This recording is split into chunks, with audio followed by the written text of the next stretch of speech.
কখনো কালো বিষয় দেখে ঘৃণা করবেন না, কারণ কালো কাবার গিলাফও আছে।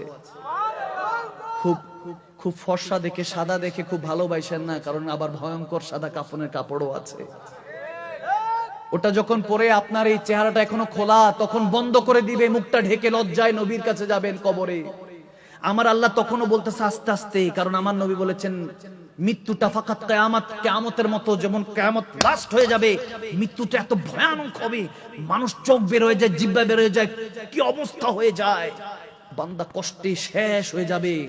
যাদের জন্য এত করেছে সব শেষ, সব শেষ। এখন বান্দাকে প্যাকেটিং করতেছে, দিয়ে দেবে গর্তের মধ্যে। যখন এরকম আল্লাহ বলে আস্তে আস্তে আস্তে আস্তে ব্যবস্থা করেছে, প্যাসেঞ্জার তো একজন কিন্তু ড্রাইভার চারজন। আস্তে আস্তে নে, কাঁধ বদল করে করে নে, দোয়া দুরূদ পড়তে পড়তে নে।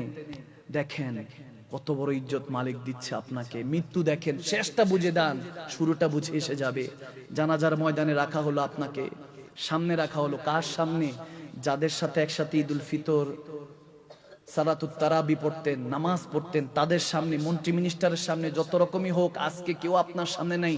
এমনকি যাকে ইক্তেদা, যে ইমামের ইক্তেদা করে পিছনে দাঁড়াতেন, সেই ইমামের সামনে আপনাকে রাখা হয়েছে আজকে।